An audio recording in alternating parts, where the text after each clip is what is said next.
Eto nga pala yung pregnancy journey ko, year 2021 pa yan. Yung nabuntis ako kasagsagan pa yan ng COVID-19. Gusto ko sana mag-upload ng pregnancy journey ko para naman makita ng baby ko paglaki niya. Salamat nga pala sa partner ko na laging nandyan para sa akin simula nung nabuntis ako hanggang sa nanganak. Salamat sa pag-intindi sa ugali ko nung pinagdadaanan ko pa ang postpartum. Naalala mo pa ba dati nung nag-crave ako tapos nasa work ka, umuwi ka pa talaga sa bahay para lang ibigay yung pagkain na gusto ko?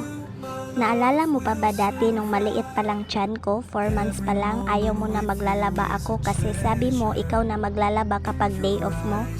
Sabi mo ikaw na bahala sa gawaing bahay kasi ayaw mong mapagod ako at ayaw mong may mangyari kay baby sa tiyan. Salamat B kasi responsable ka, hindi mo kami iniwan, lagi kang nandyan para sa amin ng anak natin, nakita ko lahat ng sakripisyo at pagod mo.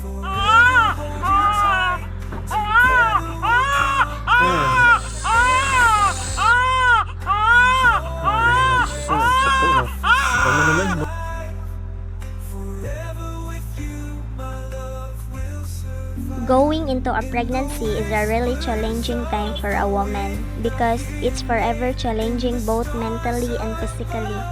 Nung naging nanay ako, saka ko nalaman ang totoong sakripisyo at never ko pinagsisihan na may anak na ako.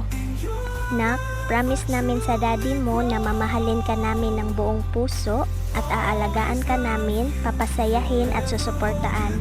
Mahal na mahal ka namin, anak.